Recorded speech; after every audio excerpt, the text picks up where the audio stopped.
Hey y'all, I'm Kiara Butler and welcome to Generation Rising, where we discuss hard-hitting topics that our diverse communities face every day. And today we'll be talking about the historic Taft Hall takeover of 1992 that took place at the University of Rhode Island. We have exciting guests weighing in on the conversation today. I'd like to welcome Lanre Ajakaiye, Chief Development Officer at the United Way of Rhode Island and founder of 25 Bow Street, Malcolm Anderson, educator, father, and spokesperson of the Black Student Leadership Group, and last but not least, Cristóbal Bustos, the documentary filmmaker behind A Voice Was Heard. How y'all doing today? Hey, Kiara, how are you? You know, I'm making it out in these streets. What about you? Doing well, doing well. It's our first time having 3 guests, I think, so you all must be really special, right? Yes? No? Maybe so? Doing important we'll let work? you give us that title. Okay, all right. So, Taft Hall, 1992. Take us back. What happened then? A voice was heard. We came together as students and basically identified, spoke about, shared information that had been discussed for years. I guess what was odd about it was that we were just regular students, going down to dorms, going to basketball games, just living a regular college life. And we saw that there was a quote on the side of the library that was basically sandblasted, we like to say. Mm-hmm. And the quote basically was a Malcolm X quote that was twisted to say something that didn't really represent what Malcolm X felt. It basically said, talked about if I could just read books all day, mm-hmm. But it didn't really capture what he was going through at the time. So we kind of looked at that and like, wow, that's pretty disrespectful to put something on the side of a library that doesn't really capture the meaning and the context of what Malcolm X was actually going through at that particular time. So that conversation led to a number of different things that kind of evolved after that. Yeah, and beyond the evolution of what happened, the context behind it is that there were a myriad of things going on at the university at the time, what I would consider a powder keg at the time. So that's the context behind what also led up to it beyond the years that were brewing. Beyond that as well, the other thing that happened at that time quietly was a transformation and what I would say an immersion in leadership that you can't get without moments like that. We're not given their God-given human rights. It's not about civil rights. It's about the human rights that we are all deserved of. You're not getting them here. And they're talking about everybody in this room. Everybody. We got all sorts of programs, issues, resources, funds. But how about the funding for the people here? The people that are in this room. They pay the tuition, they take out the loans. Give them some back. Why is the university digging in their pockets? Everybody in this room is going to empty out their pockets for this university. Why doesn't the university dig in their pockets and give something back to the people here? If I think about the 200 plus students that were there at the time and who they are today and what they do today, you can trace a lot of that, at least for myself. I can trace a lot of the lessons that I learned about leadership. Mm-hmm. Wasn't in a book, it was in that moment. In the Taft Hall takeover, just organization, how you get beyond groupthink, how dynamics of groups work. So that also happened within this movement that, is way beyond the University of Rhode Island, mm-hmm. Kiara. This is a national movement that wouldn't have been known, and thank you for Generation Rising and Kiara for covering it, wouldn't have been known unless we had done the documentary. Mm-hmm. And so it didn't start as a takeover though, right? No. So, it actually, well, good question. So it started with us looking deeper within ourselves. Because in order, you can't question someone else unless you question yourself. So as we were questioning the university, we were also questioning ourselves in terms of how we related to each other. We were disrespecting each other on campus, how we were treating our young ladies on campus, how professors were engaging with us. So we actually went to the into the woods, we call it. We went to the, what's the, Alton Jones? Alton Jones, yeah. We went to Alton Jones and basically had a session. You know, we argued, we stormed, we processed a lot of feelings about how we were feeling and how we were dealing with each other. And that led to a higher level of questioning, because now you can't hold someone else accountable unless you hold yourself accountable. And I think that's what was really magical about what happened with the BSLG, because it was amoebic. It started with us questioning ourselves, then questioning the university. And then we were able to really put pen to paper and really talk about, you know, what are the things that we're experiencing at the University of Rhode Island, and how do we rectify those things? Yeah. You know, so we put together our 14-point plan, and then history went on from there. And in all movements, there's a framing of movements typically, if you look at successful social movements, right? So our framing was framed by many individuals, and definitely have to, you know, give them a shout out. Dr. Earl, the late Dr. Earl Smith, Chuck Watson, Ed Givens, who had decades of experience with the university and different instances. And because of that, it gave us a different ability to organize and form, formed by the fact that they had history and decades of experience with some of the things that we were dealing with as well. So in that, you know, Alton Jones, which Malcolm said, you know, it was, you know, I'm a sophomore at this time, Kiara, right? I'm only 19. I've never been part of something like this. And the ramifications of being part of something like this, we were well told it could well equal us being imprisoned as students, right? I remember calling my mom and telling her, I said, Mom, you know, I'm not sure what's gonna happen, but what I know is that this is right.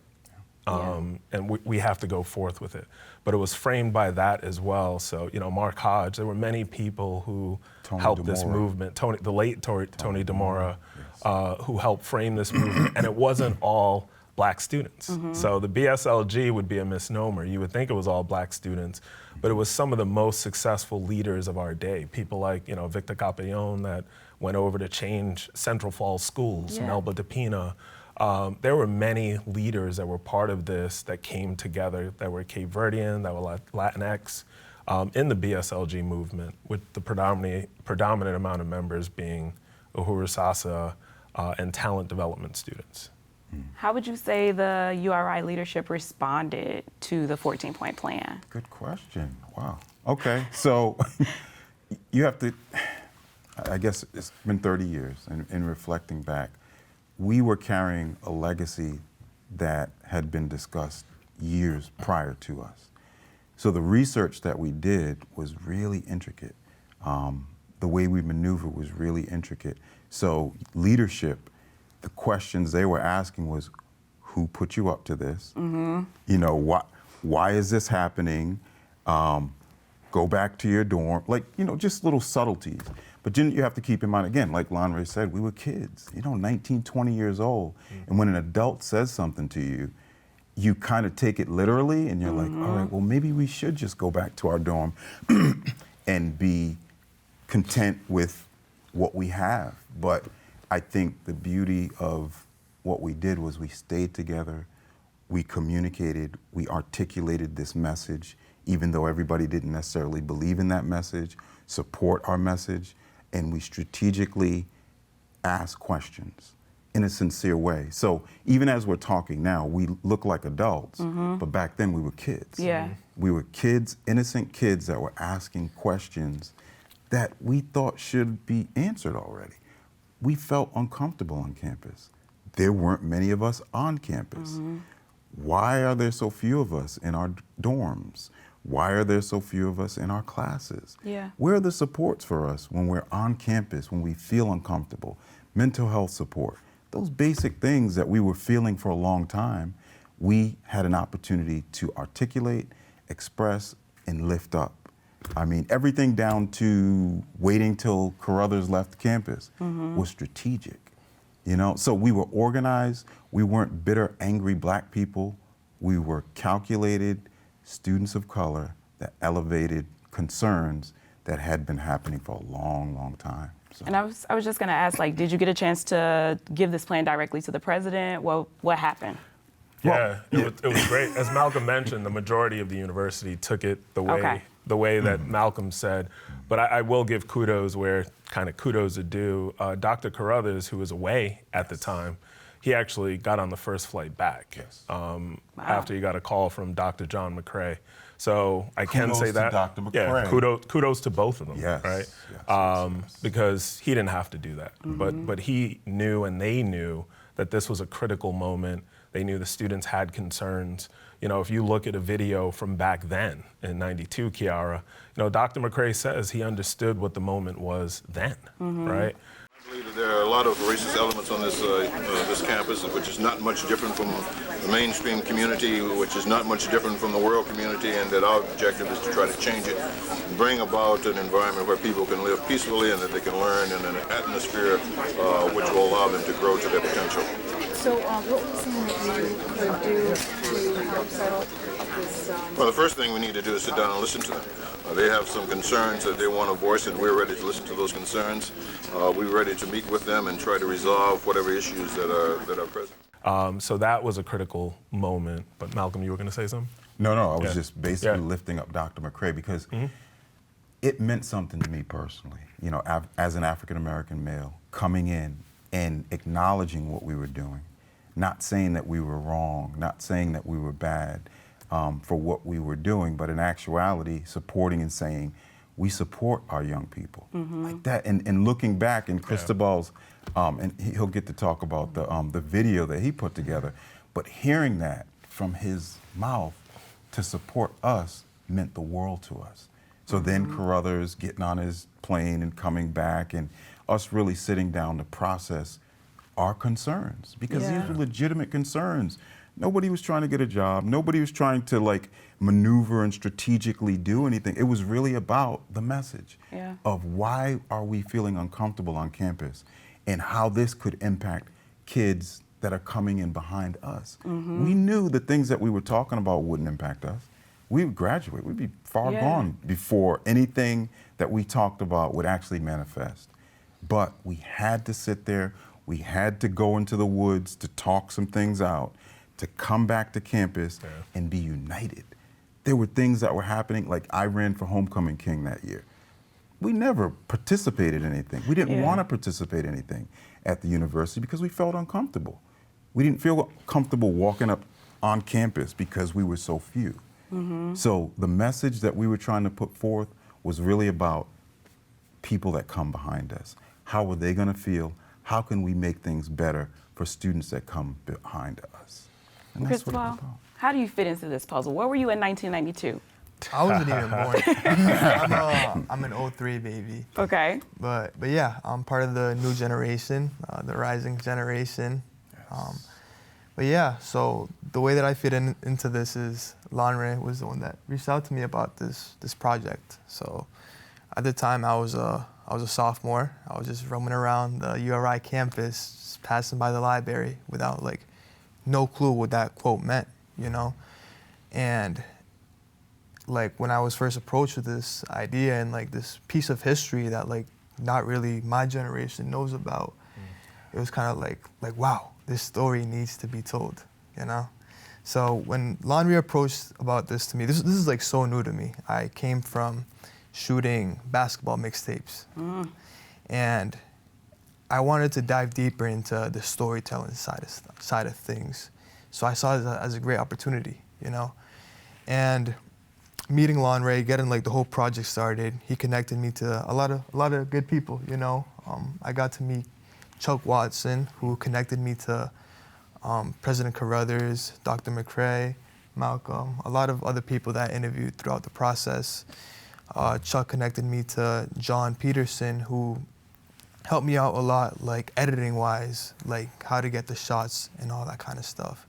So there was so many people in this process, but I was the one that was able to put it all together and able to execute it.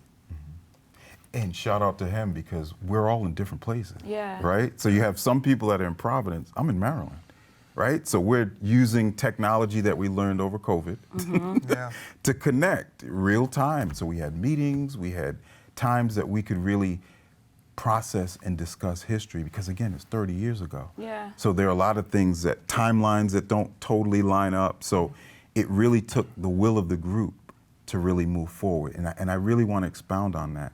We're sitting here as 3 people.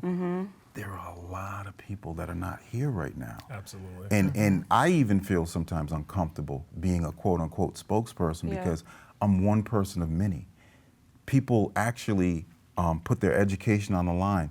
Some people failed out because of the time that they put in crafting the message of the Black Student Leadership Group. Yeah. So I'll always lift them up, to the highest of heights, because they sacrificed their education. So for Cristóbal to come, to put that message together, to reel things in as a student. Yeah. So he's going to classes, he's doing everything that a student is supposed to do, which is ultimately graduate. Put all of that on the line, just like we put ours on the line. To craft that message means so much. So to this day, I just give this young man so much credit. Yes, kudos to you. Like, what changes have you all seen, whether it was immediately after the takeover or even now, 30 years later? Oh my gosh! So the first thing I want to say is kudos to Cristóbal again. It was important for Cristóbal just to add this piece because he's also a talent development student.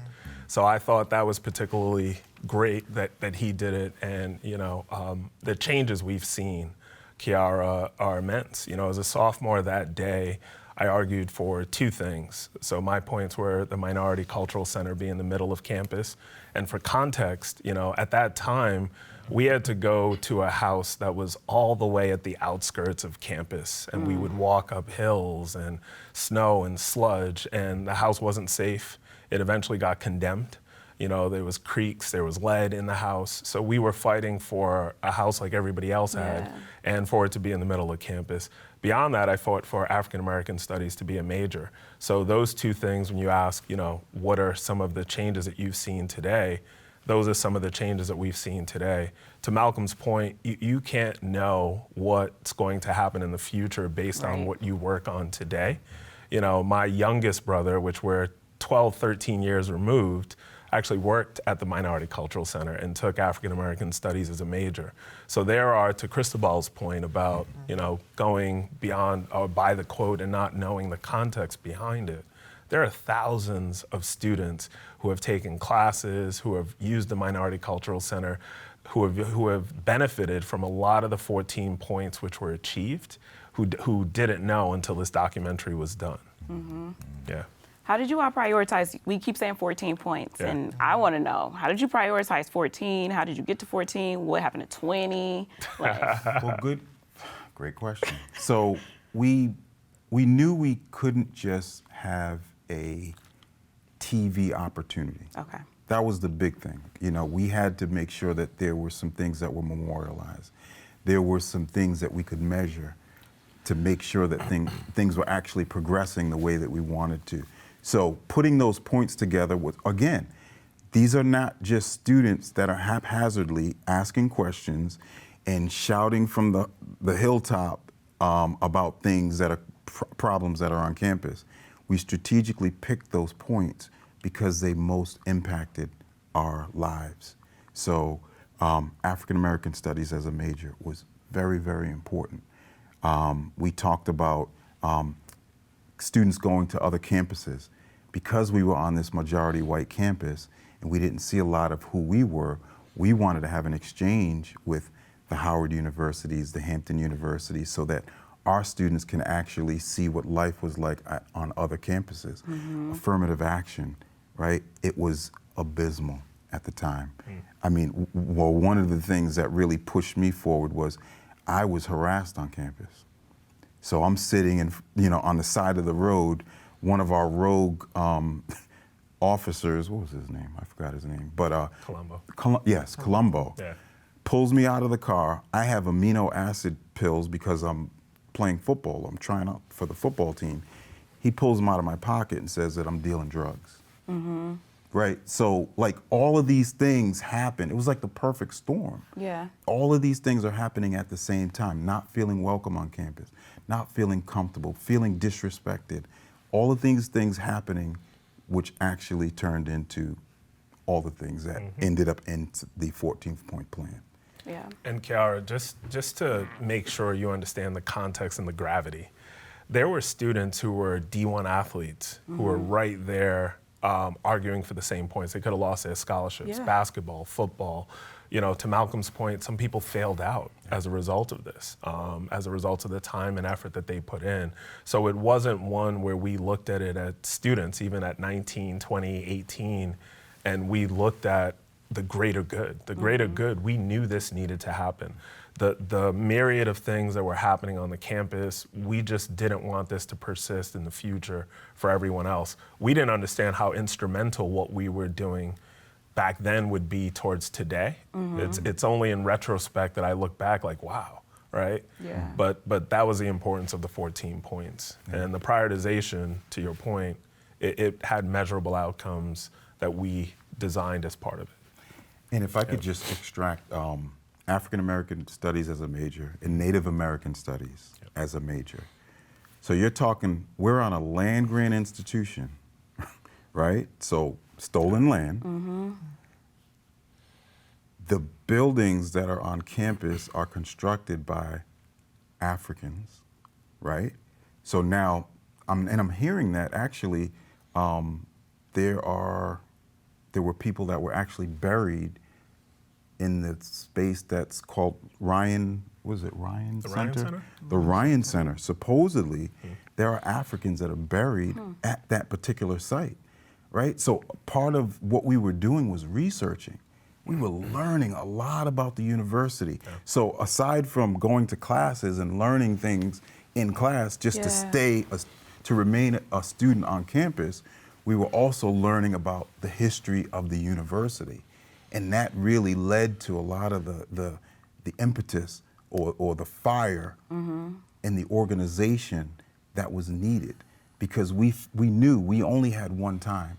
You got one shot to make this thing happen, and it has to come off right. And it can't be with viscera and fire and anger. Yeah. It has to be organized, it has to be respectful.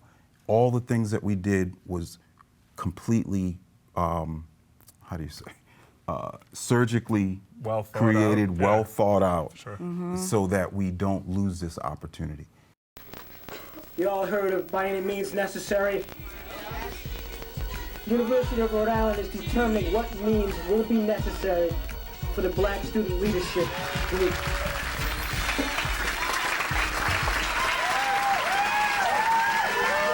There we go.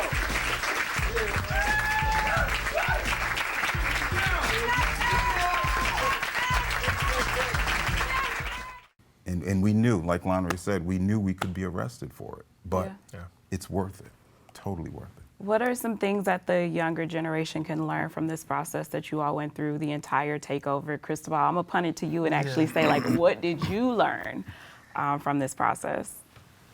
The process of learning about the whole movement itself, it was just like so much stuff, you know? Like when I first came into interview Malcolm, I had no idea about what was going on, you know? Like I did some of my research beforehand, but like that wasn't the story, you know? Like I needed to get it from the spokesperson himself. But yeah, Malcolm's interview was longer than everybody else. It was like an hour and a half. And from that interview, I got to build the questions on everybody else. Okay. And throughout the process, I learned that I benefited, that every student like on campus is benefits from what they did back in '92. You know, for example, the Multicultural Center.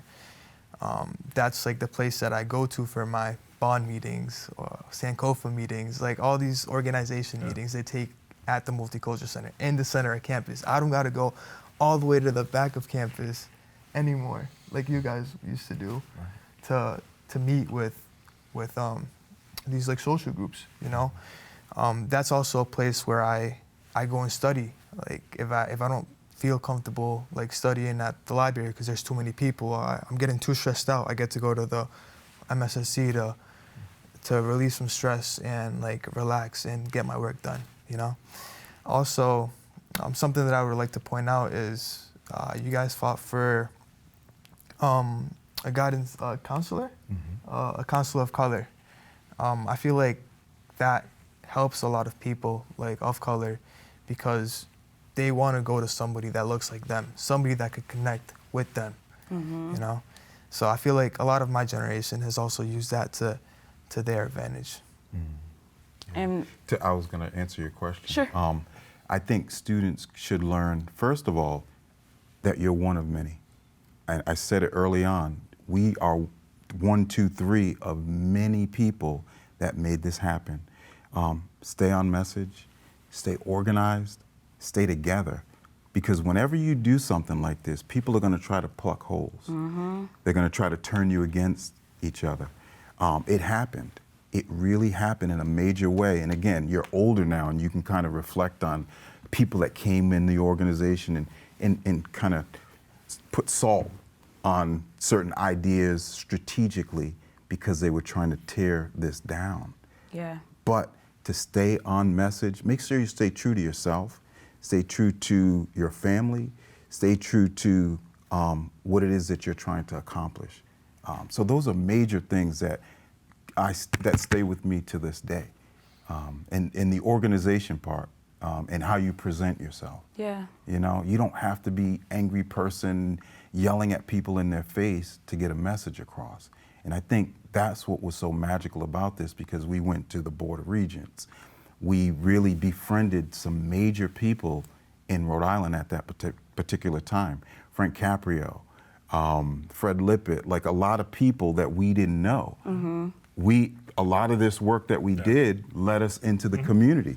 So people don't talk about the fact that we were in South Providence, meeting with, you know, NAACP. We were like driving our cars. Again, money is hard to come by at that time. So we were putting money in our cars, going back into the community, sharing what was going on at the University of Rhode Island, because we knew those students that are coming from Central, Mount Pleasant, Hope High School, those are kids, Rogers High School, those are kids that are going to eventually be on campus.